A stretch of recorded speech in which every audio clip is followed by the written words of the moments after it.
Hello and welcome to episode 163 of the Ego Chall Podcast. My name is Preston Byers, and as always, I'm joined by my co-host, Justin Binkowski. And on today's episode, we have nothing to talk about. Nothing whatsoever is going on in the Call of Duty League. Actually, I think everything is going on in the CDL now. We talked about it on last pod. We're over halfway through the 2025 CDL season, and teams, they feel like the sense of urgency is ticking up a little bit, at least from the reported roster moves that are going down. And we're going to talk about a bunch of them, or a bunch of the rumors at least. But before we get to any of that, how are you doing, Bink? Yeah, doing all right. Like you said, there's, as is tradition basically for Ego Chall Podcast, as soon as we ended the show on Sunday, we wake up the next day and reports are starting to fly in, rumors are circulating, and today we actually got some confirmed news, at least on the OpTic front. So a bunch to talk about today. Yeah, so the biggest news obviously is OpTic Texas. We talked about on the last pod. We've been talking about them ad nauseum over the last 4 or 5 pods, it feels like. But they officially announced the release of PRED and the pickup of Huke, which, maybe you think this is December or whatever, but no, it is March 26th. This exact same move happened 3 months ago. And obviously Huke was dropped from OpTic after Major 1. They brought back PRED, who had been on hiatus from the CDL since his release in December. But he is now gone from OpTic. Huke is back with OpTic, and it seems like the roster will be Skies, Shotzi, Dashy, and Huke.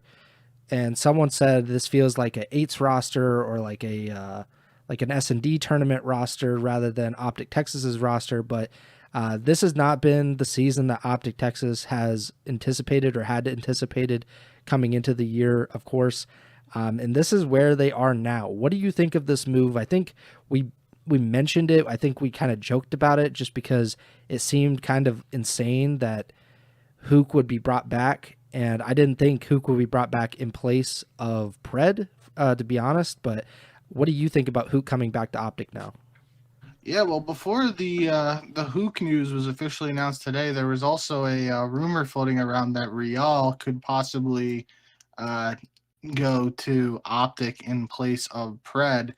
And I was almost in tears laughing at that when it happened, because I essentially brought that up as like a joke example last episode. And then for that to happen, it made me feel like, wait, am I the source here for these rumors? Like I was hoping that was partially the case, because that would have been funny. But yeah, nonetheless, I think this move, my whole philosophy or thought process around the OpTic roster for the past couple of months and recently really has just been like, it felt like they need a multi-person change, which I guess technically they've made now by replacing Kenny and Yeah. PRED.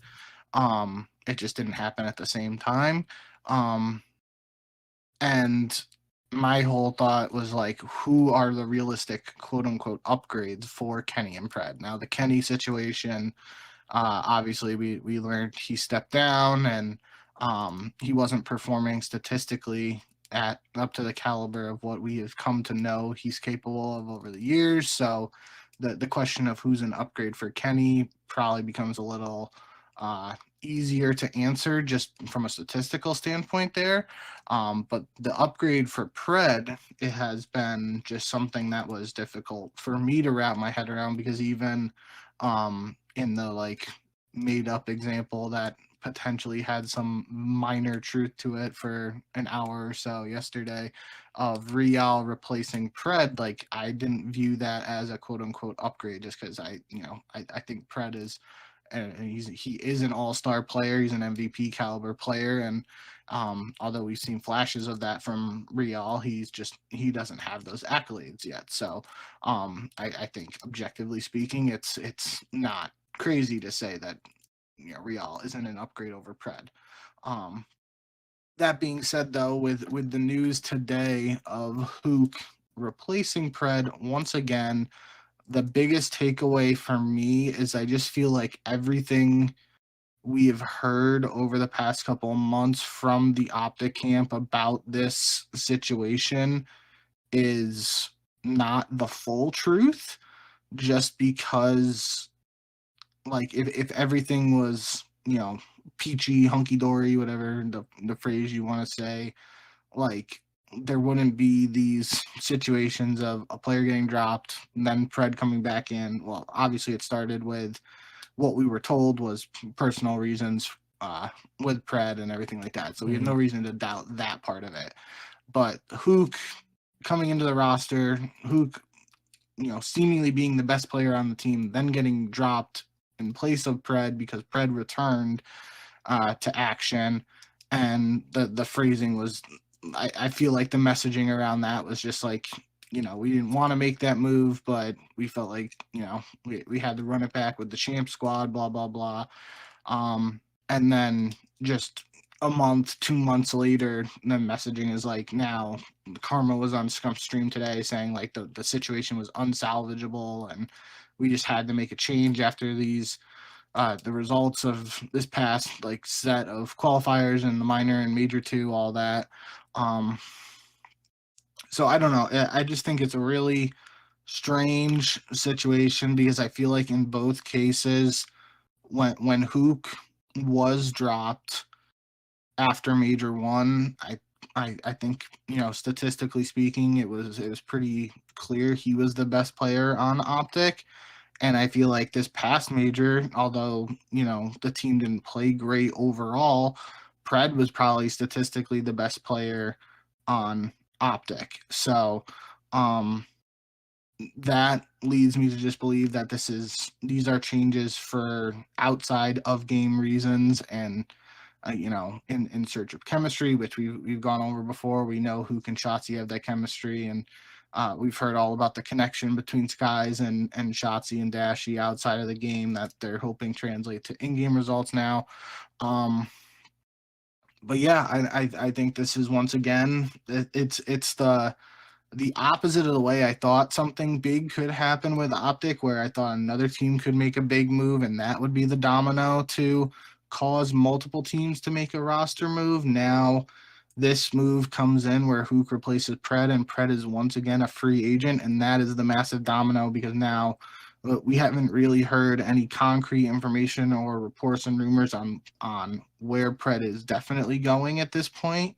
But that's just a major domino that could cause other teams that we haven't heard of yet to make a move. So I do think, the reality of the situation for OpTic is Scump has addressed it and multiple times now over recent watch parties and streams saying like, there's a realistic scenario where OpTic doesn't make champs if they continued to play the way they did at in the major 2 qualifiers and everything like that. And that's kind of what you alluded to earlier on, the sense of urgency, which isn't really something we've had to see from OpTic teams in the past. They, even my thinking before all this was they were going to stick it out with Kenny and PRED and try and improve with the champs winning squad from a year ago. We saw it with the dynasty and their little blips in the road towards the end of that roster's lengthy time together. Like they wrote it out. They didn't want to make changes, but this is, I mean, I would be, I think maybe in like Black Ops 1, there were a couple iterations of OpTic, but even in Black Ops 1, the OpTic team won at least one event, maybe 2. I think Leverage 1-2, OpTic 1-2, and Fear 1-1. I don't remember. But point being, this might be the most roster changes OpTic has ever made in a single season in Call of Duty. If it's not, it's definitely got to be up there. So I'm overall not sure how it's going to play out. I do think what we heard today from, like Scump, Zuma, Karma, there are a bunch of clips from them on stream and stuff talking about things. Seems to be the thinking is that Huke and Shotzi are just going to work together better in this game than Shotzi and PRED. Maybe the thinking is just, PRED's not as fast as Huke, and Huke and Shotzi can be uber aggressive together. I don't really know the exact thinking, but you know, the end of the day, OpTic did have a 6-1 record in the Major 1 qualifiers. Not the first 2 matches there weren't with Huke, so I think they were 1-1. Yeah, 1-1 with PRED before. PRED, So so they were 5-0. undefeated. Yeah, undefeated with Huke. But then Major 1 happens where they struggle in hardpoint at that event, and I kind of alluded to this, but I didn't really, come right out and say it. I think part of my thinking behind there potentially being more to all of these changes is that Huke was off of the team when Kenny was involved, and now Kenny has already been removed from the team and Huke is back. So maybe it was something like Huke and Kenny. There was that one listening on a protocol hardpoint from, I think it was Major 1, where like Kenny said he wanted to rotate and Huke said he was going to hit the hill, or vice versa, something like that. And I think people at that time looked at that under a microscope as saying like they didn't work well together, but maybe there is potentially some truth to that, in the sense of they thought at that time, if they're going to bring PRED back in and get the champ squad back together, now Kenny isn't a part of this team, and Shotzi, who obviously, as we talked about, is basically an untouchable player on this roster until he decides he doesn't want to be a part of it. You would think Shotzi potentially had something to do with getting Huke back on the team. Obviously, not all him or anything like that, but they've had success together in the past, so it's not the craziest thing to try and connect the dots there and think that they might work well together. So I kind of just ranted for a while there, but I think overall picture for OpTic now, we've seen them at 2 events this year, that regardless of their records in the qualifiers, which are a complete stark contrast between Major 1 qualifiers and Major 2 qualifiers. They have 2 top 8 finishes, 1 event with Huke and Kenny, and obviously I guess the second one has Skies in that equation as well, but that's on playing with Skies on like 2-3 days of practice too. So now third split, however you want to phrase it, of the 2025 CDL season, we will see the third different roster. Third different roster, or fourth, because PRED Kenny, Kenny Huke, Skies PRED, and Skies Huke. So 4th different iteration of the roster that we're going to see in the third set of major qualifiers. And I just think that's the goal at this point, is to, get some practice reps in as soon as possible. I already saw clips of like Huke in the facility scrimming and stuff today. And they just have to see what they're able to do, because obviously the team has the talent and just stuff hasn't been clicking at this point. So going to be interesting to see what they do from here and how they make this work. So I want to read you the weird history of Huke and PRED. So in the summer of 2023, PRED and Kenny join OpTic, replacing Ghosty and Huke. All right, so PRED replacing Huke, at least in some shape or form, for the first time. Fast forward to December 2024, Huke replaces PRED on OpTic. February 2025, PRED replaces Huke. March 2025, Huke replaces PRED. This has never happened. I can guarantee it. There have never been 2 players replacing each other on the same exact team this many times, probably in history, but definitely not within the span of 2 years. It's pretty crazy. I saw someone liken it to, Huke is like the old girlfriend. Like she's just so great. Like, you break up with her and you're like, man, I really miss her. And then you go back to her and then you're around for a while and it's like, all right, like let's break up and then we get back together. This is Huke's like 4th time on OpTic, I want to say. Obviously this is his 2nd this season. I think it's been 2 times previous to this. I mean, if you include Empire, it's certainly that. But that's just pretty crazy that this keeps happening.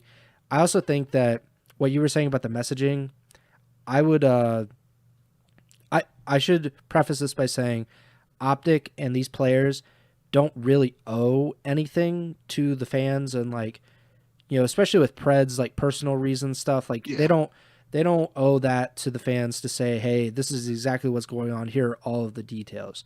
That being said, when you don't put anything out there and you leave it up to people's imagination, they will imagine things. They will speculate things. They will create conspiracy theories that, you say, I'm sure are not flattering. They don't paint a flattering picture of Pred or any of these players. Like even something like Kenny and Huke not getting along, that might not be anything. But at the same time, we don't know. There's been so little transparency as to how a team this talented is so bad, and like why there are so many roster changes. Like the only time in recent memory I can remember OpTic making this many roster changes was when Scump retired mid-season, and it felt like they were scrambling because they had expected to play that entire season with him, and then he retires in like January or February of that year, and everything changes. They have to make changes. Obviously, there were the Rambo and Dashy issues or whatever. That was also a part of that. So there were a lot of roster changes as a result. I haven't seen that kind of, like, at least on the outside, we haven't seen that many issues. We haven't seen like a player retire or anything, but yet there are these roster changes. And I don't think that this team is any better. I would say it's probably worse. Like this 4-man iteration, I would argue is worse than at least on paper, the 4-man coming into the season, because we've seen that previous roster win a world championship. And regardless of, Huke and his talent, which is undeniable, and he actually was playing very well. In my opinion, at least, he was playing well before he was replaced by Pred, and I thought that was a weird move to do, and it felt like it was reactionary. It was either reactionary to the one major result, or that was always the plan once they knew that Pred was ready to come back, which felt weird. And I also wonder about, or I guess the other part of that would be that, I'll just say this. It's curious that Huke did not join another roster. So I wonder if he had any sense of like, maybe if I wait it out, I can get back with OpTic. Like I would imagine there had to have been some interest among other teams. Maybe it just wasn't the right team for him, but I just like, it's kind of wild that he was available to begin with to bring him back into OpTic this time around. And that leads to my next point. OpTic making these roster changes by releasing Kenny and now Pred, that creates so much talent in the pool now. Like that puts so much talent into that pool. Like you said, it's kind of a domino, especially the Pred thing. But I think even Kenny, like the allure of a 2-time former world champion being available, and with like, how he can play different roles if need be, even though he has not played well at all this season. I think that's very appetizing for other teams, and they might actually change their roster when they might not really need to, just to get Kenny into the building, and especially so with Pred, because I think most teams, like the majority of the CDL teams would take Pred if he was available, and now he is available for the second time this season, and it doesn't feel like there's a possibility of him rejoining OpTic like in the near future, I guess. But that it just seems all super weird to me. It does give off the vibe that OpTic doesn't know what they're doing. Maybe they do. I don't know. Like, I have a hard time believing that they wouldn't have dropped Kenny, considering they dropped Pred, right? Like, that's just my thinking. Okay, Kenny, he steps down from the team. Were they really not going to drop Kenny after Major 2? If they go 1-6 in the qualifiers, they get top 8 at the major, and so they drop Pred for Huke. They bring Huke into the roster with Kenny. Does that change anything? There's still going to be the lingering questions about whether Kenny can perform at that level anymore, if this team is any good or not. I just have a hard time that this was going to, like, this might have been the way it went, but like, it just feels weird that Skies is on this team still. Like, he feels like a stopgap, and they haven't addressed that part of it. And maybe they won't. Maybe they think that Skies is the guy for them. But it just, like, Skies and Huke for Pred and Kenny, like, like you kind of mentioned, that's not the roster change I think people were expecting. That's not like the big roster change that you would expect OpTic, who are floundering, to make. And I think that's the biggest point here, is that it just feels kind of empty or incomplete with what OpTic has done so far. Yeah, I think at this point I would be surprised if Skies is replaced already. I think that was just I mean I said it whenever we were talking about Skies actually joining the roster. It was just like it was always going to be a weird situation, because I think the example I used at that time was like, if they get 12th place at Major 2, is it possible Skies just plays one match with OpTic and then you cut him? But like, is that really fair to just play one match on a team that really struggled in the qualifiers and then be dropped? Like, so it was always like, felt like a double-edged sword in my eyes, really, from Skies. He was just in a position where if that happened, it was just going to be the way things went for him. And I think at this point now, it feels like he seemingly is going to be on OpTic for the rest of this season at least. But there is, again, like I said, the dominoes have fallen the other way. And now if this PRED, or even Kenny to some extent, if that causes some other roster move where another AR player becomes available, I guess it's not entirely out of the realm of possibilities that Skies could be replaced. It would. I still don't know how to feel about that, especially with it would literally happen with a 2-match sample size before the Major 3 qualifiers, if a move were to happen there. But I feel like, we talked about it last episode. There's only 5 qualifier matches for Major 3 this time around, and it's just, the end of the season is quickly approaching, so the time to make roster moves is dwindling, and that's why it feels like, Shotzi, Dashy, Huke, and Skies is going to be the OpTic roster for the rest of the season. But I really haven't had a strong read on this OpTic roster situation all year. I felt like with PRED, we had heard that he was going to he was going home to Australia and then coming back after Major 1, and I felt like it wasn't going to be PRED coming back to OpTic. It was going to be PRED to another team. We talked about C9 a lot at that time, because it felt like that seemed like a good fit based on his previous experience with the players and even coach accuracy on that team. And then with the whole Major 2 situation here, where they're 06, 018, I really felt like they were going to stick it out with the roster, and obviously that's not what happened. So I'm just going to, maybe I have to start thinking the opposite of what I'm thinking when it comes to this OpTic situation this year. But for now, I'm going to say I think this is the 4-man squad we're going to see for the rest of the year, and I guess we'll wait and see if that's the truth or not. Yeah, I think it's just weird, because if you're following what they've said about Kenny, like, it was Kenny's decision to step down. Okay, then Skies was kind of a surprise, right? Like, unless he was always the plan after Major 2, right? Like, that's my thing, is like, if you believe that Kenny stepped down on his own accord and it was his decision completely, then them getting Skies was just, we need someone who played in the CDL recently, who has the ability to play here right now, who has the ability to play in the Major. And then they pick Skies. That would make me think, okay, Skies is not a long-term solution, or he wasn't planned to be a long-term solution. So if he only played 2 matches with OpTic at Major 2 and gets released, then no harm, no foul. He got whatever opportunity, I guess, and we're moving on. We're going to target bigger fish, or whatever the phrase is. But like, money should not be a problem for OpTic, so they should be looking at players within the league already and saying, which of these players could we target and realistically acquire.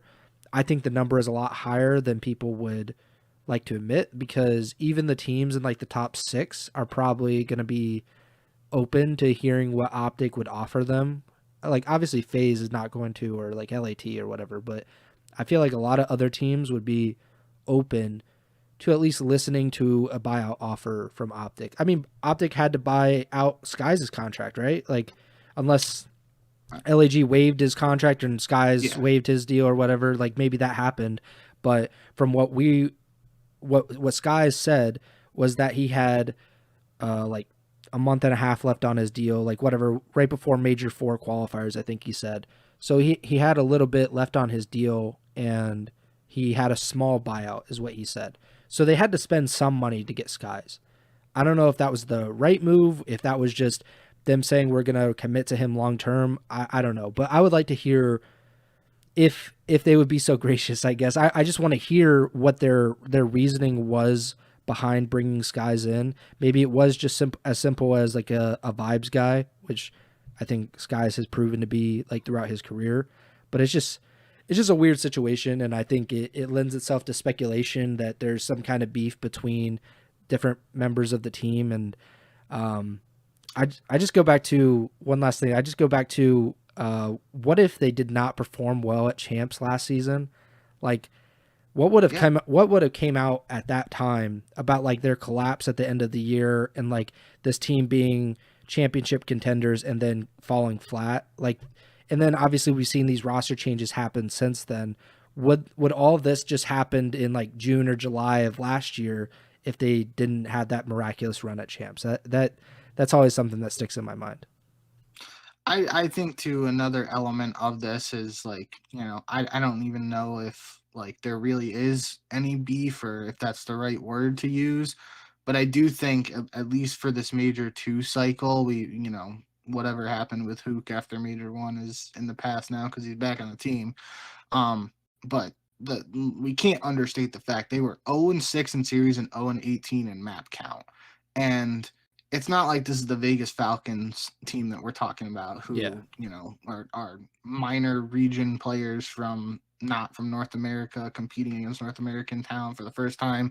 These are historic names who, if I had to guess, probably haven't lost 18 maps in a row dating back to when they were playing GBs when they were like 15 or 14. You know what I'm saying? So it's like when things aren't going your way as a team and you're losing, that could lend itself to the situation being a little more volatile than it potentially otherwise would. Because I think, if they were at least winning some maps and losing series 3-2, coming down to the end and having nail biters, maybe they have like a 2-5 or 3-4 series record. Like, I think things are totally different. But I just think the nature of how they were losing and how there was just no wins in sight, that led to this sense of urgency, as you said, and is that has to be a factor that can't be ignored in this whole situation. Yeah, K Dizzle on the YouTube chat said OpTic needs to come out and give the story behind PRED. I mean, right now, like that would be inappropriate of them now that they've released him to say anything. Like if he wants to talk about it, then I would applaud him for doing it. Like whatever it is. But he seemed pretty hesitant in December to talk about it at all. He was very vague, and I said that at the time that it made it worse by being vague. Like you either talk about it or you don't. Like I feel like trying to ride the middle a lot of times, even if it is a really sensitive topic, just like I said at the top of the show, it lends itself to speculation and conspiracy theories, and it opens up that can of worms. And especially with this community, like I love the COD community, but the COD community is not the most mature and like reasoned community in the world. So like I think people are more prone to latch onto these things and kind of make them out to be bigger than they are, or at least maybe exaggerate some of the details, I guess. But yeah, that's on PRED. If he wants to talk about it, then he should do so. But if OpTic does, then it's going to look bad on them, considering they just released him for the second time in 3 months. But we'll see what happens with OpTic. I'm sure we'll be talking about them quite a bit. Oh yeah. During the Major 3 qualifiers, going into Major 3. They are on the bubble to make champs right now, which is not something that we would have thought even during the season. Obviously, they were the number 1 seed going into Major 1, and even after Major 1, like they get top 8, and I'm thinking, okay, like that just happens sometimes. Like OpTic is one of those teams that they're very hot and cold, but I could never have imagined what happened over the last 2 months. But they have a lot of work to do with this new roster that they have. The only other confirmed roster move we have for you guys today is the Miami Heretics. They announced that Super will replace Lucky in their starting lineup. So not like a really big move. Obviously, Super had been in the lineup for Meadows, I believe, due to like a personal reason or like a medical thing in the Major 2 qualifiers. So we've seen Super in the team. Obviously, Miami is also a team, I guess, like OpTic that is fighting for a champ spot. They did have that really good Major 1 placing, but not one of the most consistent teams in the world. We've talked about Real on this podcast already. Like, people kind of, I guess talking about like, will he go to OpTic? Will he get picked up by a big team or whatever? But, if he's on the team, they have a chance to make champs, which should be a very important and should be the goal for them. I think like anything higher than that is probably unrealistic, to be honest. Like, they should just hope to get top 8 in the regular season, make it to champs, get some money out of this, get some extra playing time, get some extra attention. What do you think about Super though, coming into Lucky's spot full time now? Yeah, I believe it was either one of the clips I saw from one of the streams earlier today, or it was in the translation of the Heretics video. But I believe like there was some mention of Super being more of an AR player and getting to come in to his natural role. I think it was in the subtitles on the Heretics roster announcement or not. But regardless, we saw that we got a glimpse of Super in that match. Where he filled in for medals, but if he is actually, more of an AR player and he came in for medals, then that was obviously not like conducive to the role he's used to playing. So it will be interesting to see how he does, filling in a role that he, is more acquitted to based on what we've heard at least. And I just remember in that one match, which, doesn't really matter from a roles perspective, is he played really well in the game 2 search. I can't even, was it against LAG? It might have been against LAG. Can't really remember. I just remember he played well in the map 2 search in particular in his debut. So will be interesting to get a glimpse of Super again with him back in the roster. I think Breaking Point did it's cards for Major 2, and Lucky had some of the worst statistical numbers from the event. They did like the Burger King card or whatever that they've done before, and Lucky was the recipient of that this time around, which means, he didn't have a great time at Major 2 statistically speaking. So technically, as long as Super doesn't play that poorly, he would be an upgrade over Lucky. And I can't help but make comparisons here to Real last year for Miami. Real was that mid-season change. Well, they tried to bring in Eric Boom. That didn't work out. Then they went to Real, and it led to, gradual success and improvement for the Miami team. And eventually, like you said, they made it to champs, and I think they got 4th or 5th at champs last year. I don't think it was 4th. I think they got 5th or 6th maybe. But regardless, I just remember last year at the end of the year, they really started to click once Real came into his own and got adjusted to this playing with these guys in the team. So, drawing similarities here, it might take some time for Super playing with these 3 guys to get used to the system and whatnot. But, if he's able to pull off something similar to what Real did last year, he could be a big piece for this team for the rest of the year. So I think it is interesting. I think the move makes sense in that regard, even, going forward, regardless of the rumor that was Real to OpTic, that, just from a Miami perspective, it really wouldn't have made sense to effectively get rid of your best player unless you're just getting the absolute bag for him. And even then, like you mentioned last episode, like we saw in the past, Seattle was unwilling to do that with PRED, even knowing he was potentially leaving in free agency afterwards. So I think that they will.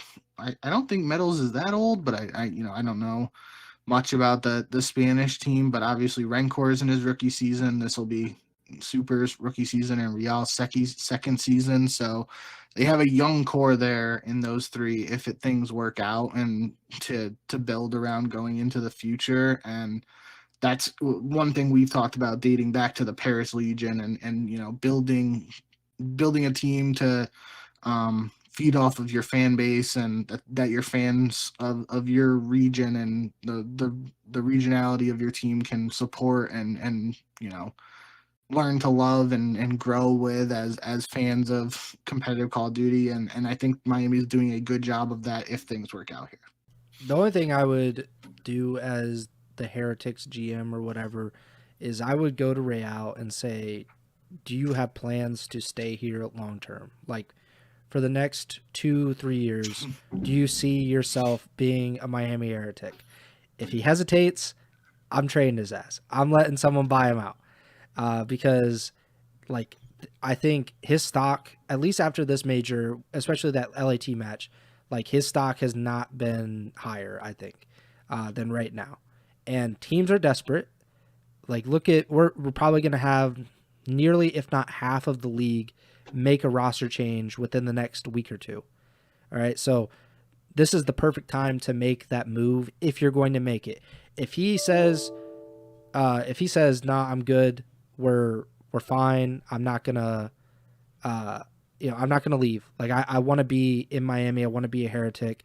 Then that's how we approach it. We say, okay, let's, hopefully we could work out a contract. That would be the best possible thing to make sure that he's locked in to that contract.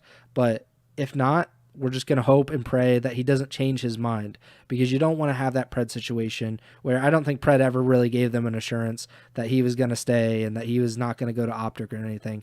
But at least you wouldn't have the, well, we're going to get screwed at the end of this and we're not going to be able to kind of cash out or whatever the case may be. So that would be my read on it. As far as this current roster, I don't see a ton of upward mobility, let's say.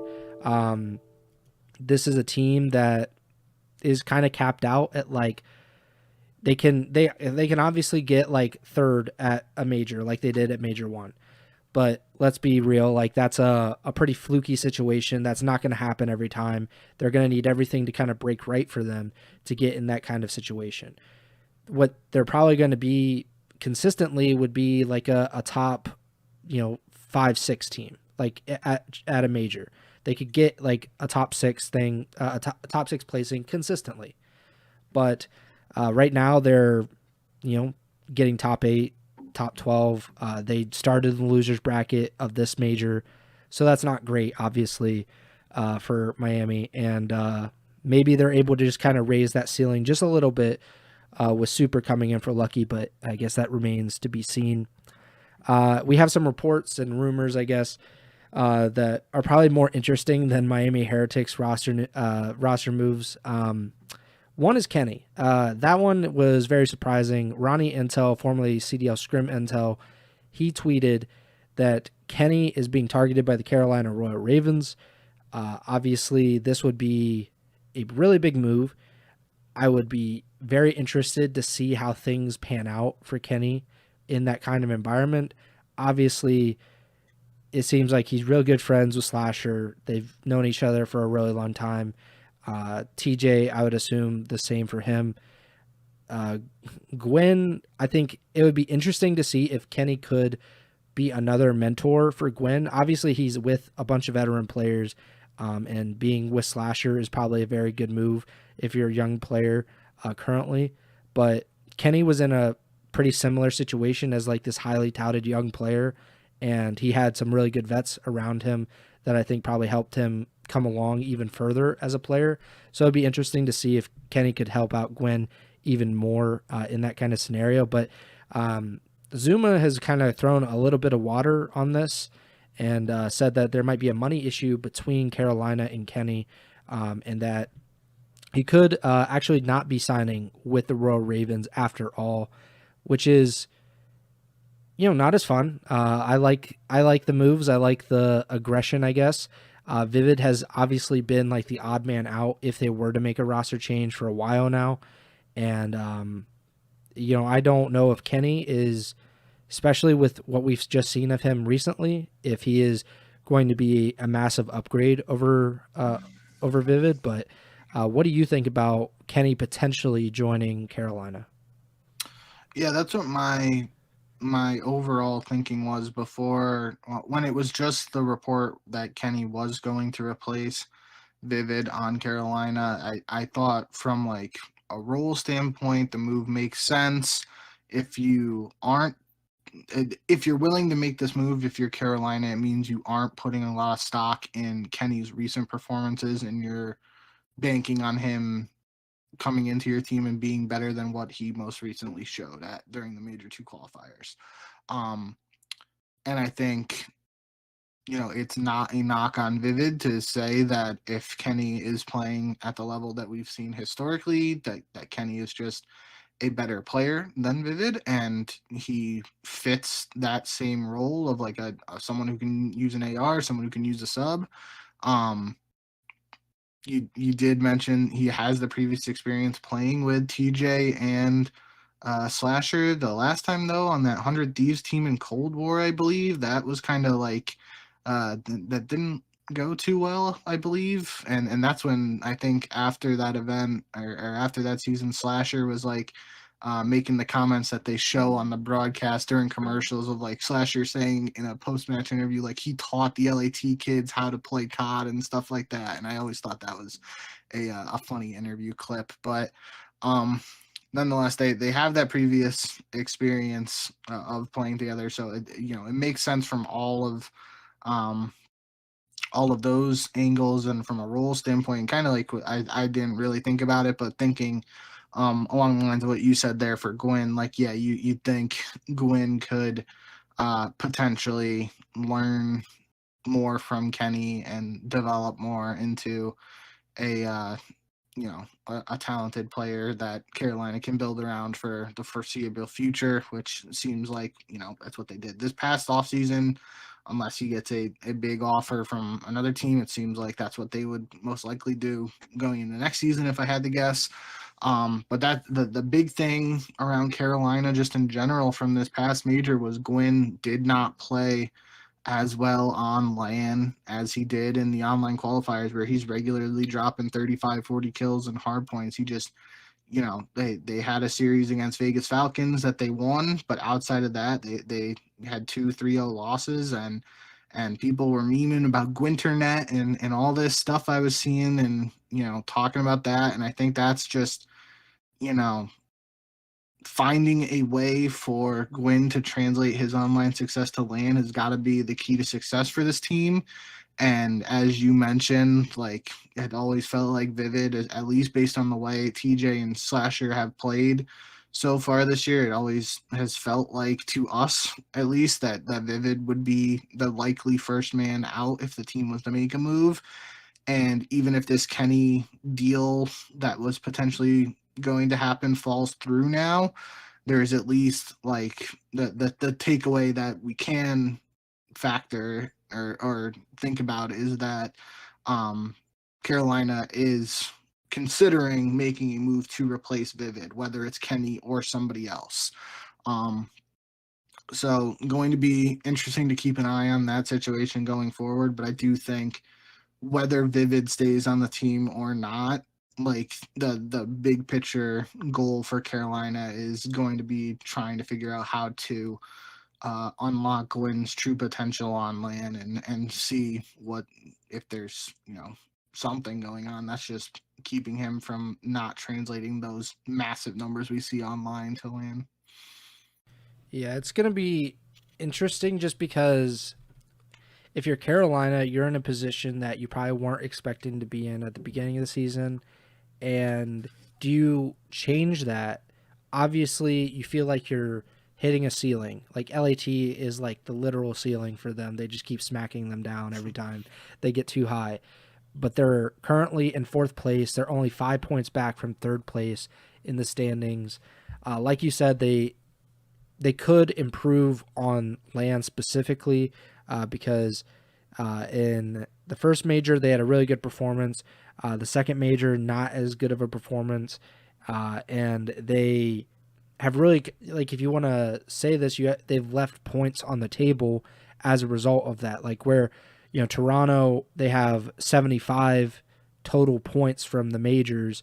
Carolina has 60 points. So that extra 15 points, if Carolina had 15 extra points, they would clear Toronto for third place. They'd have like a 10-point advantage over Toronto for third. And I think that's interesting because do you mess with that? Do you change anything going with that? And potentially, let's say like do what OpTic did and slide way further than you thought you would by making that change. I think that's where I'm at right now. Like Vivid obviously is the guy. If they're going to make a change, he's going to be the guy, in my opinion, and in your opinion as well. But he's played well enough and he's fit with this team well enough to get them to a point where they seem like they're a solid top 4 team or top 5 team. And if you make that change, could you go down to a 6th place or a 7th place or 8th place team as a result of that? We've seen Carolina in the past look good at times, and in previous iterations, I guess the Royal Ravens, they look good at times and then not good at times, like last year. And I'm just concerned for them, I guess, if they make that change, especially with Kenny being not at the top of his game, at least from my perspective. Like this is probably the worst I've ever seen him play. I don't think that's a controversial statement at all. And you're replacing Vivid for a guy who just dropped the 3rd worst KD of all time in a series and stepped down from a team and right before a major. Like, I don't know. Like, that just seems like a risky move to make. If it was for someone like PRED, I know the roles won't match up and stuff. But, like, if it's PRED, you say, okay, like, I think we can make that risk. Like, we're adding, even if we slide back down, like our potential is so much higher with PRED than Vivid. I don't know if that's the case with Kenny right now. And maybe I'm wrong, but it just doesn't seem like as certain of a move as it might once. Like if you had talked about this at the beginning of the season, I think a lot of people would take Kenny over Vivid. Right now, I don't think you could say definitively that Kenny is going to unlock this team and make them a championship contender by any means. I do think PRED is an interesting name to consider for this Carolina team if, the Kenny reported deal does fall through, as seems to be the case based on the latest information we have. Might not line up from a role perspective, as you said, but putting PRED on the flex, or even to an extent putting Gwyn on a flex, could be something that change. Well, what if Gwyn to a flex is what's needed for him to take things to the next level? Similarly with Pred, like we know what he's capable of as a main SMG slayer. What if, like, in this game at least, he him we saw most recently his team, how much of a blame you want to put on him or what is up to anybody, but factually speaking, his most recent team did not perform well, even when he was putting up statistically pretty good numbers. What if a role swap for him allows him to go into a team that is playing better and he can just kind of fill in the missing piece and, take his slaying play style? I mean, there's a lot of maps too, where teams are running 3 subs anyway. Like if you have TJ, Gwyn, and Pred on subs on a map like Vault Hardpoint or Skyline Hardpoint, I feel like that'd be pretty lethal. But obviously we don't know all the details around like contracts and whatnot. So if the money situation isn't working out for Kenny to go to Carolina, it also stands to reason that maybe financially it wouldn't make sense for Pred to join Carolina. I don't know, but it is interesting. I think before Major 3 qualifiers happen, I do think Carolina is going to make a change, and I think Vivid's going to be replaced. I just don't know if it's going to be Kenny or somebody else. Yeah, and as far as Pred goes, I haven't seen any real reports on where he might end up. It seems like fans are trying to theorize like him to LAT. I feel like him for Envoy in LAT, and I think that's interesting. but LAT just won 10 straight matches. They lost, I think, 2 maps in all of the qualifiers. They won the minor. Like, they had a bad event. And we just saw from OpTic. What OpTic did after Major 1 was they made a roster move, potentially because they placed poorly at a major. As far as like that goes, you have to think about it in totality. It's about like winning consistently. Atlanta FaZe has had those moments where they have disappointed at a major. Last year's champs is a good, story for that. Like, they get top 6, they don't even make it as far as they always made it to Championship Sunday. They always made it to the top 4. They don't last year. They stick with the roster. Maybe Esports World Cup had a factor in that, but they stick with the roster. They win Esports World Cup, and then they come into this season, I think, with a lot of confidence, a lot of belief in themselves, and they've obviously won 2 majors. Not saying everything is going to go as great for LAT in that regard, but LAT is, in my opinion, the second best team in the league, maybe third if you think Vancouver might be over them, but they're undoubtedly one of the top 3 teams with Envoy in the lineup. And they have the potential to be the best without making a roster change, without Atlanta or Vancouver making a roster change. They have the potential to leapfrog both of those teams and to win champs at the end of the year. They can do all of that without PRED. And like you just said, PRED was performing very well statistically and individually, but his team was not having success. That's not a shot at PRED, but like, what is the point of bringing him in if you feel like you can get it done with this roster? Maybe they don't. I just have a hard time believing that they don't. Like, they've just won 10 matches. They looked unstoppable for a time period. And if you want to say it's online, go ahead, say it's online. But I tend to think that the team that came, 35 points away in a hard point of winning the Major 1 Grand Finals is probably about as good as any other team in the league. And they probably should not make a change. I think you mentioned in the pre-show, but just the rumor or the idea of PRED to C9 would be interesting. That's something we've been talking about basically this entire season, because C9 has been disappointing. They're currently in 9th place in the standings, so if the season had ended today, they would not make champs, which is pretty crazy to think about with the talent that they have. Obviously, he has a bunch of former teammates on that team. Accuracy is a coach for them, and he was his Seattle Surge teammate. So maybe there could be a reunion in New York, but I haven't really seen any, solid information about where he could end up. And I think that is incredibly interesting. I do. On the C9 front, I thought it was interesting listening to Zuma. It was either last night or this morning, just tuning in to listen to what he was talking about.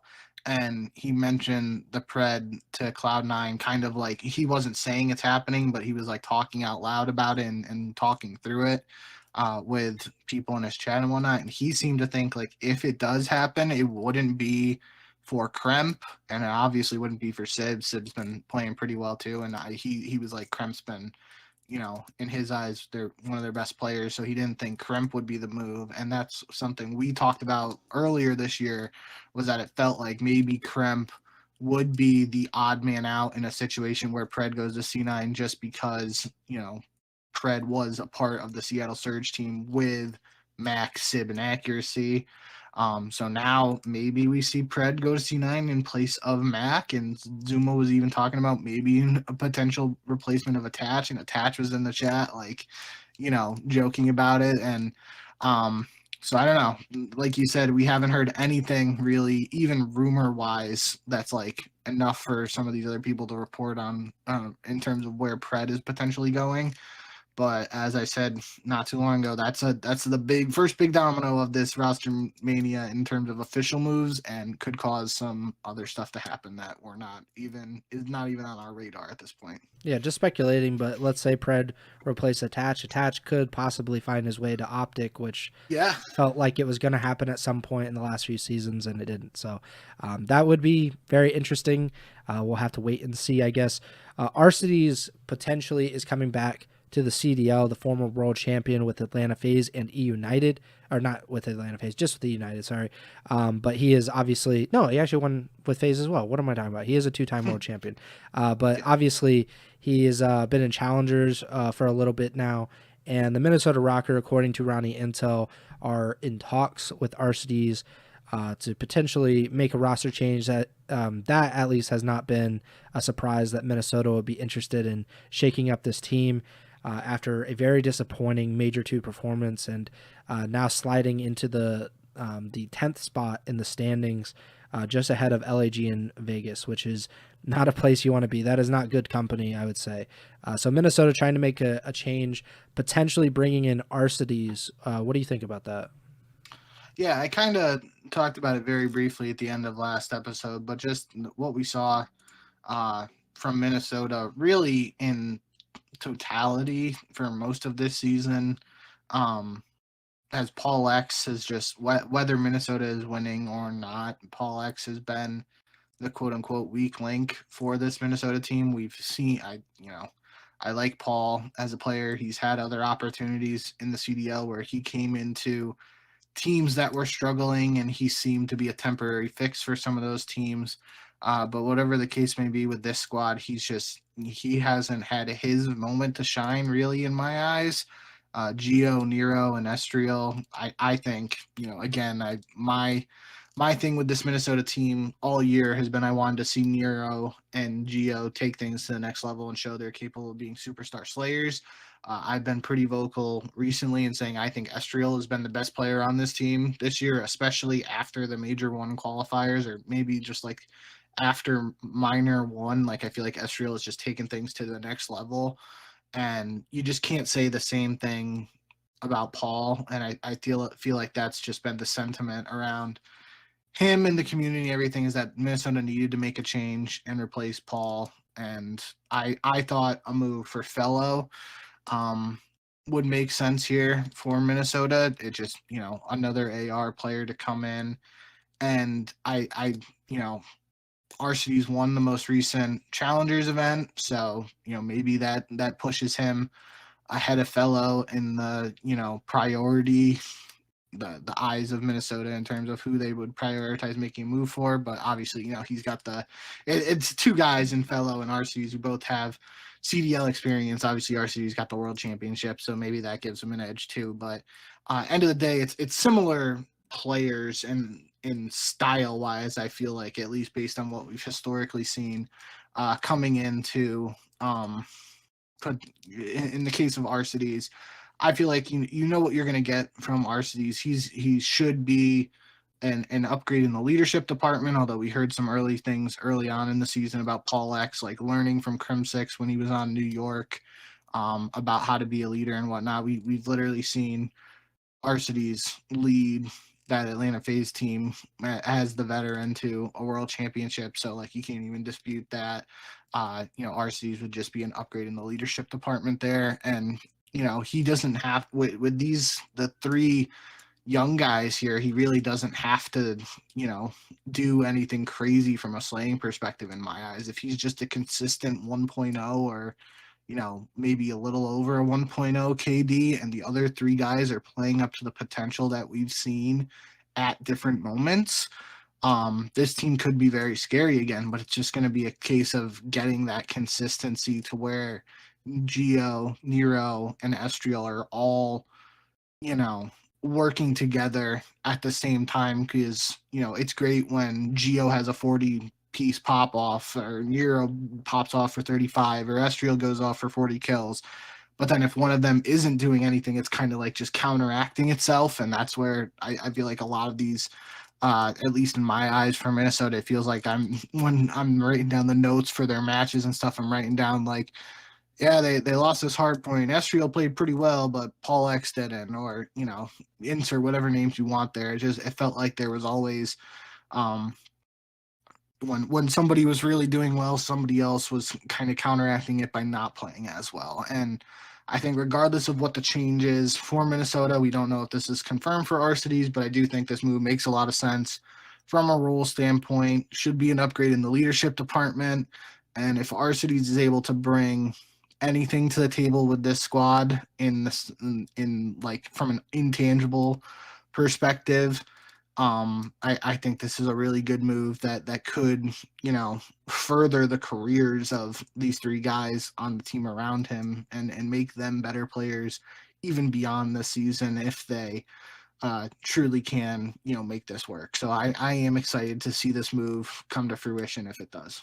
So far this season, Minnesota, they finished 10th in the Major 1 qualifiers. They got top 4 at the first minor, and then they got top 6 at the first major, and then they got 7th at the Major 2 qualifiers. They did not. They finished last at the second minor, and they also finished last at the second major, which, that's, like you said, this is a young team and an experienced team, at least relative to a lot of the other teams in the league.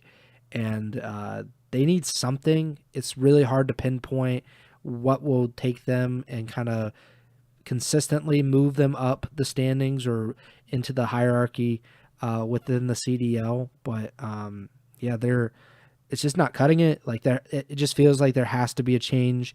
And Paul does seem like the most logical move to make here. And bringing in Aristides, like you said, he did win the most recent Challengers event, the first Challengers Open in Dallas. He was part of that OMIT team, along with obviously former Minnesota rocker Standy, Ojani, and Brack. So, and they're being coached by Nagafen, which was pretty cool. So there's, obviously he's performing well in Challengers. I typically think that deserves kind of like a reward, essentially, or at least a look at the very least, I guess, to just see what is going on there. If he could add to this team and contribute. I just, obviously I don't follow Challengers, so like the lasting memory I have of Aristides is, his LIG run at the very end, and even the Seattle Surge thing. Like it just didn't go well. Like it seemed like he did not have it anymore for whatever reason, or he just wasn't able to contribute as much as we had seen him previously with, teams like United and FaZe. So I'm just worried that it's going to end up like that, but that's probably just my irrational stuff, like with not older, like he's like probably my age or whatever, but like these former CDL players that have been out of the CDL for a while. Like I feel like a lot of times it's hard for those guys to not recapture what they did, but like be able to contribute in a meaningful way to a new team. We have seen it before. I just don't think it's not a tried and true method. It doesn't work all the time, and that could be my concern with Aristides potentially coming in for Minnesota. Ojani, I believe he played with the Paris Legion at one point in time, if I'm not mistaken. Was it Paris Legion or Vegas Legion? It might have been Vegas. Vegas. I think it was Vegas with. Actually, no. I think it might have been Paris with. He was on the Jimbo team, I think. Oh yeah, that does sound right. What did he come in for someone last year due to illness? Wasn't that him? Like maybe, I don't know. I think let me see. Last year Clay wasn't on Vegas, but the year Clay was on Vegas, I was thinking of Johnny potentially being on that team, but I think that was too real. So I'm looking up. He was on Paris Legion and he was on the Vegas Legion. So we're both right here. So yeah, he was on Johnny. He replaced John. I do remember that now. And yeah, he was on the Jimbo team. And then last year, I think he just filled in like the last like bit of the season for Nero, maybe. There's somebody, I think it was at Nonus. Oh no, you're right. He like stepped down. Oh yeah, he was on the team with Attach, Nero, and Geo at the end of last year, and then he stepped down before EWC, and that's why they had to pick up Fame, I think. Yeah, that's it. So yeah, I got them mixed up, but yeah, he was on both the Vegas and Paris Legion. So he's been in the league before. He hasn't really gotten he's gotten 2 chances, I would say, but he got them both with the Legion, and it's like, is that really even a chance at all? Does 2 chances even equal 1 chance in a regular team, especially with the Paris Legion? It's just like, I don't know, like he might get this opportunity, and what I'm talking about is him potentially being signed by LAG in place of Lins, which could be a really big and painful move, I guess, for LAG, because obviously they stink. They are the second worst team in the league. Linz has not performed up to expectations or, been anywhere close to, I think we both talked about it, how he could be, not next Hydra, but, in the same vein as just like this next French star. And it just hasn't panned out well for him or the team so far this year. And reportedly, there's been a lot of trepidation and reluctance to make that move to replace him because obviously LAG partnered or merged or whatever the phrasing is with Gentlemates before the season. So it's the LA Gorilla Mates. And that has given like Gotaga, I would imagine, and this French organization and Gentlemates a lot of influence. And in terms of viewership, they have lived up to the hype. They have delivered on that front. And there's been a lot of enthusiasm from the French fan base as a result of that. And with Linz being one of only 2 French players, I believe, there's a few French speaking, but I think just him and Hydra are the only French players in the league. So making that move is risky from like a brand perspective, I guess, or like a PR perspective, if you want to go that route. But in terms of being able to be competitive, maybe this is the move. Obviously, like I just mentioned, Ojani was a part of that Omit team that just won the Challengers Open. So do you think this could be a good move for LAG? We really haven't seen a lot of Ojani, and especially because he's been in Challengers this season, we haven't really seen any of him.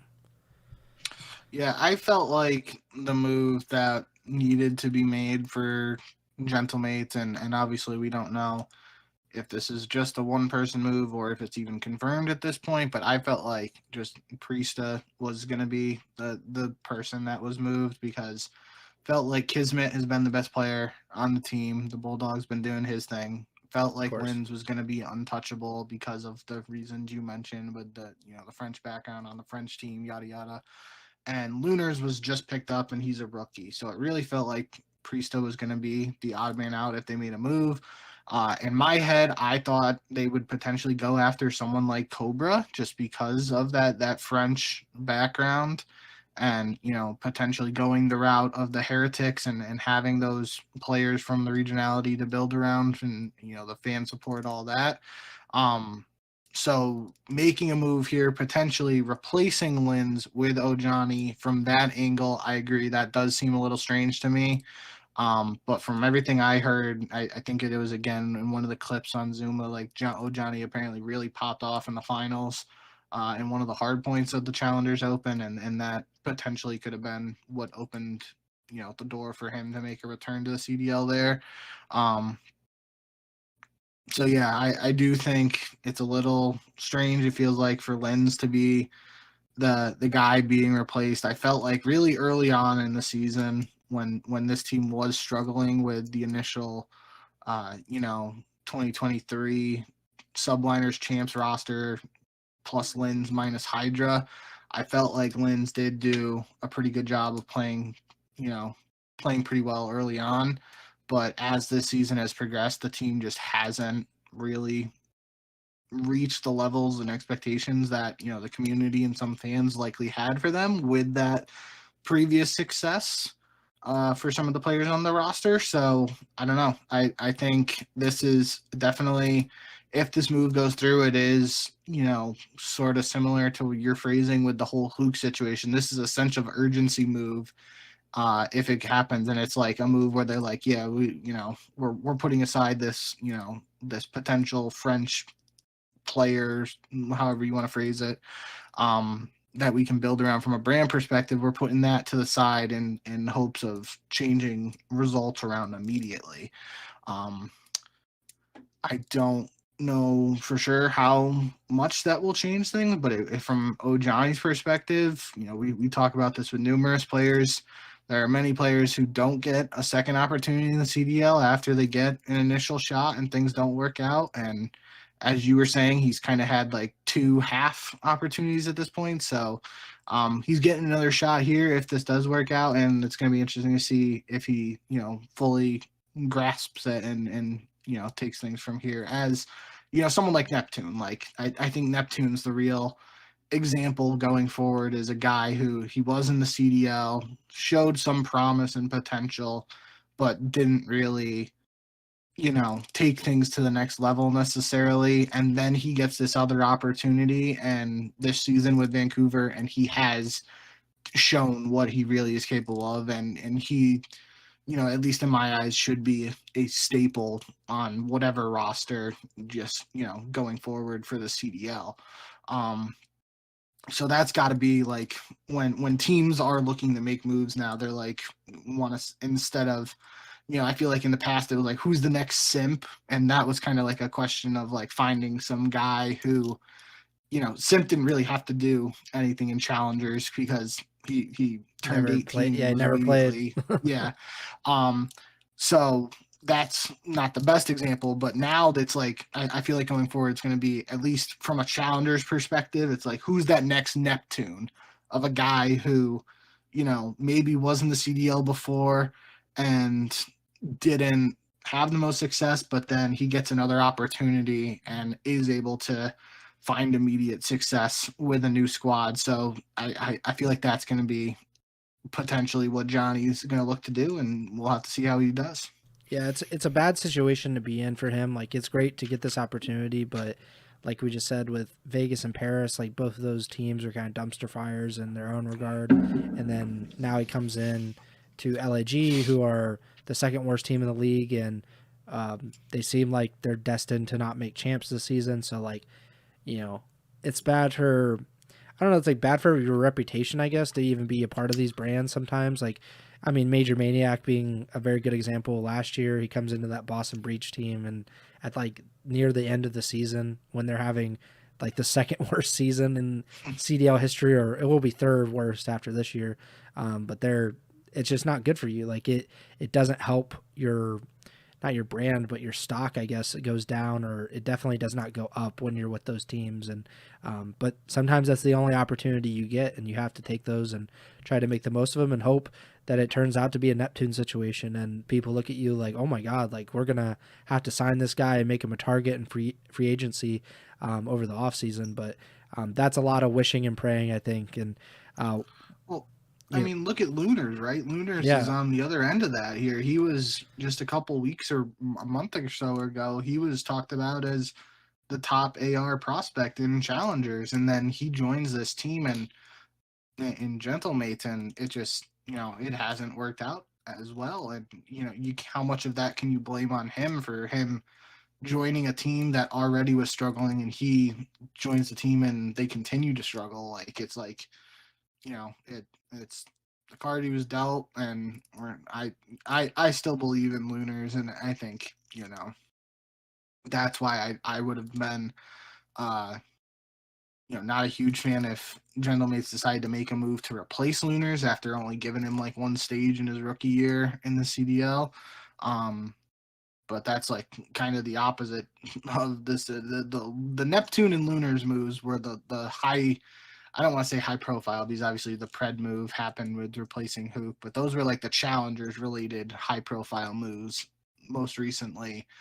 And we've seen both ends of the spectrum in terms of Neptune having an instant impact on a team and getting them to the finals, and Lunars joining a team after having massive success in challengers and not seeing those same results in the CDL level. So we've seen it all really this year in that regards, and time will tell where Johnny falls on that, grading scale, I guess. Yeah, I was gonna bring up Lunars. Just like, I'm so shocked that LAG did not even think about getting Fellow in as well, like making a 2-person change at the time and bringing Fellow and Lunars in as a pair, or even like Craze and Lunars, because they both play in challengers together. Like, I just don't think, like, it's different with Neptune, because Neptune already had played in the CDL with, I think, 2 teams, if I'm not mistaken. So he had like experience at this level before. And like Lunars didn't have any of that, and they brought him in mid-season to one of the worst teams, and then like, I don't know, like, it just, they didn't set him up for success, and maybe he wasn't destined for success. I'll say that. Like, maybe he wasn't as good, or as he wasn't gonna be as dominant in the CDL as he was hyped up to be. But like, I think it's hard to say that they did right by this team and by Lunar specifically, by what happened. And now they're going to make another change. Like, I think it's just, the problem is they decide to make 2 separate changes, one person each, and they brought in Priesta again, and it's just like, why not just make a 2-person change at once and just write it out, see what you have for 6-7 weeks, and then make another change if you need to. Like, it just felt like the wrong moves to make, and maybe the window is closed now. There's not a way to salvage this situation, but we'll see what happens with Ojani and see if he can make the most of this third opportunity he gets in the CDL. Last thing is just Zuma saying that, 2 teams 100% changing, which we've already seen. We've seen at least one team, I guess we've seen 2 teams already make a change. He said 4 or 5 teams possible, and I was like looking at the standings, and I was like, there's probably more than 5 teams here, to be honest. Like, they're obviously it's 5 teams based on what we've mentioned so far. Yeah. OpTic, Miami, Minnesota, Carolina, and LAG. Yeah, and I'm thinking C9 is certainly in that mix. Like I think the only bottom 6 team that might not make a change is Boston, but everybody else will make a change, plus OpTic, plus Carolina. So like literally 7 teams out of 12 are going to make a change in this next week or 2, potentially. Yep.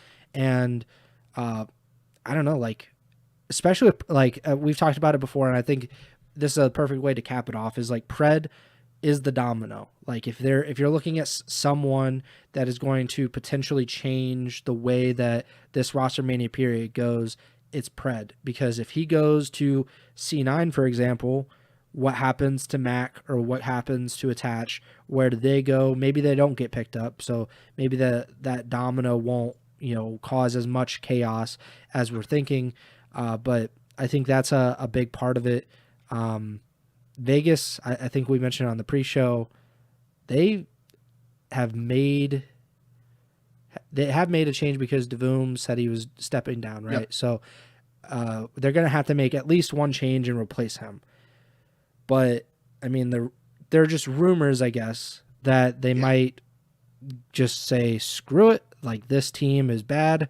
We're going all in a completely different direction. What would you think of something like that? Like, Vegas is, let's just put it out there, they're 0-18. They're 9-54 in map count. To even get to 8th place, they would have to make up a 100-point gap right now. That means that the Miami Heretics and everybody below them, like, they don't really do anything, basically, and Vegas would have to win at least 7 qualifiers and finish like at a pretty high clip at Major 3 to even kind of get close to them going into the Major 4 qualifier. So what do you think about Vegas potentially, possibly deciding enough with this Saudi team, we're going to go in a different direction here? That's just based on, it seems like Zuma has been heavily hinting that is at least an option being weighed by the Vegas Falcons right now, is that they might move on from the Saudi experiment, at least in the CDL, maybe move the Saudi team to the Challengers or Academy project and bring in a team of at least some North American talent and maybe keep Exton around. Again, nothing solid reported on yet or anything like that, just rumors at this stage. But I feel like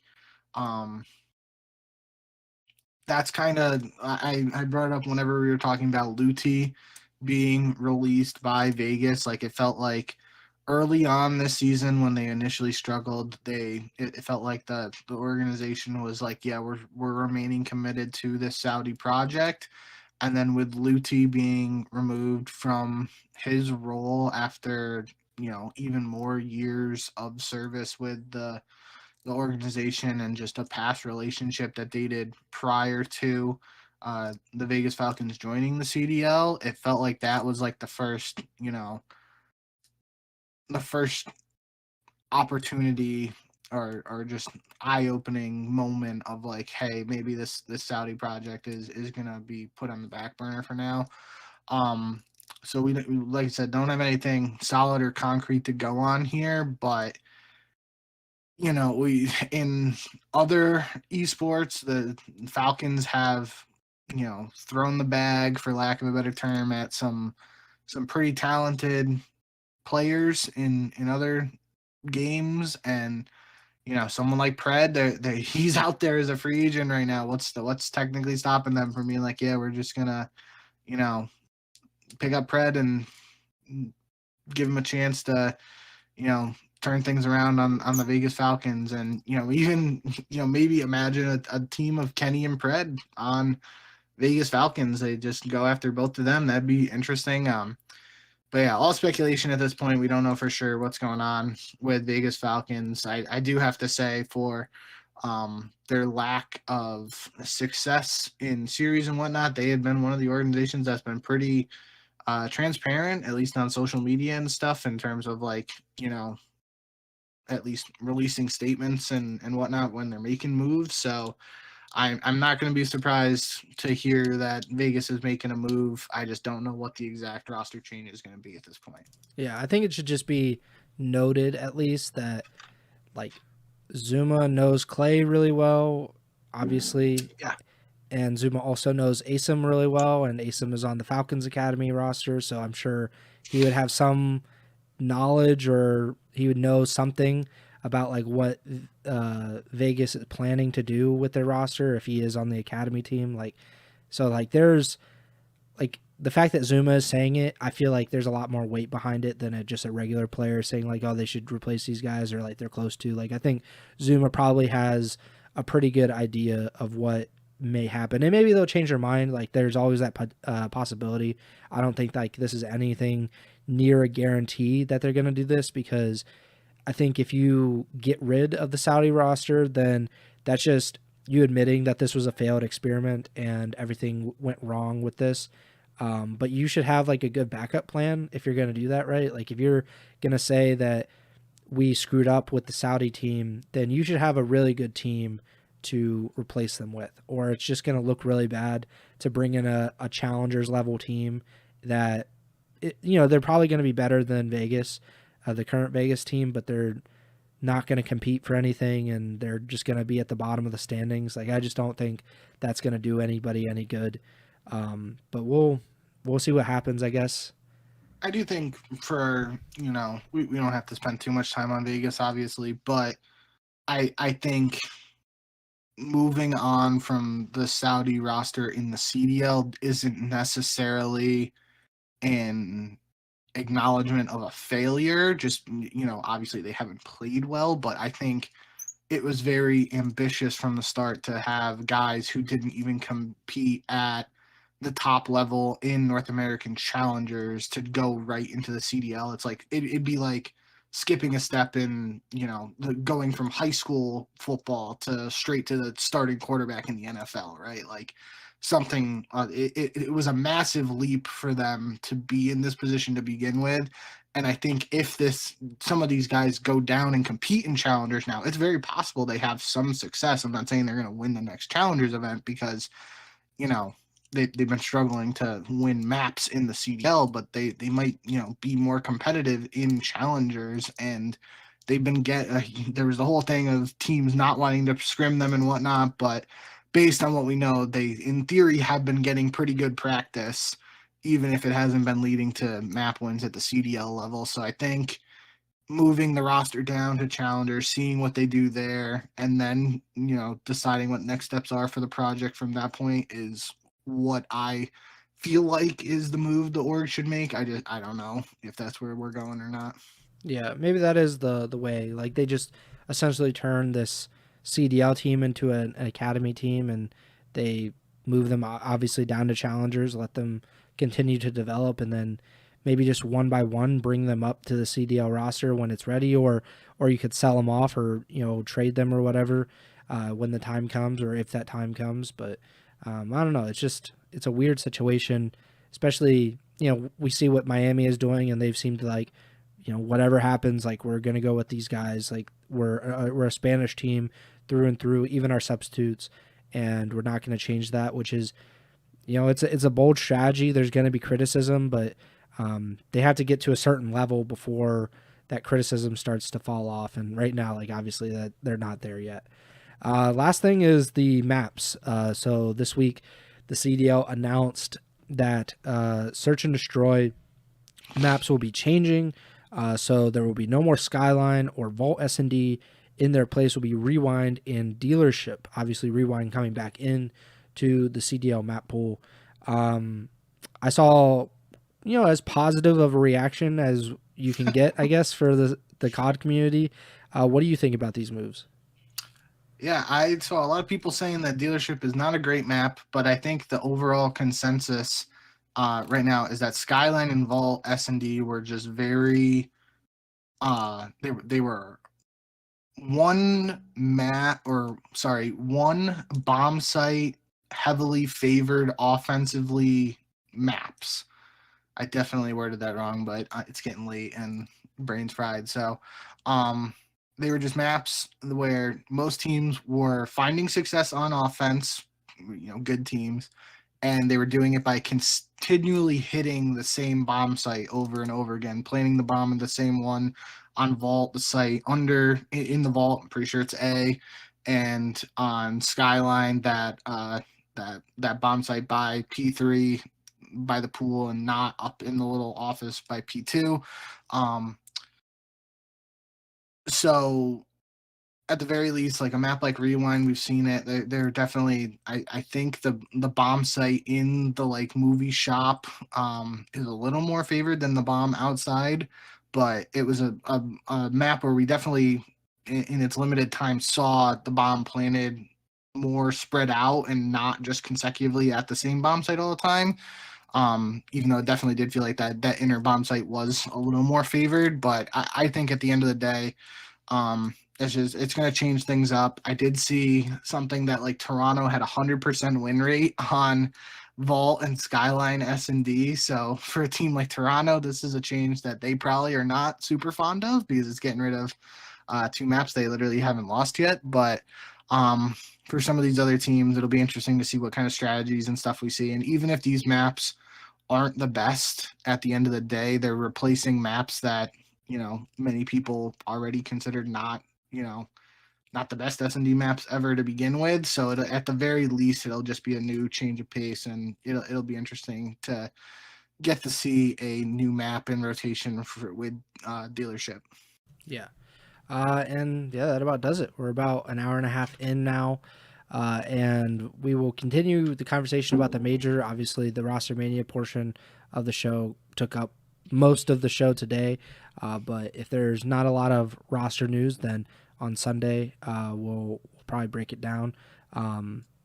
Actually, we might not have a show Sunday night. I will let you know on that. But yeah, either way, the next show that we do will certainly talk more about the major.